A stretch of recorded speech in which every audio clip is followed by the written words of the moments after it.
каждой стране, в каждом народе есть люди Божьи, есть те, кто держится Слова Иисуса Христа и старается жить в Его Святом Духе.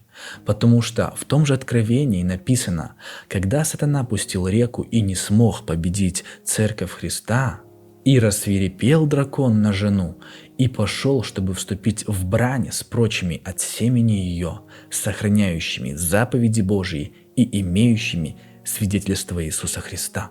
Сегодня есть потомки той первоначальной церкви, в которой некогда был апостол Петр, Павел или Иоанн, написавший это откровение, и прочие ученики Христа.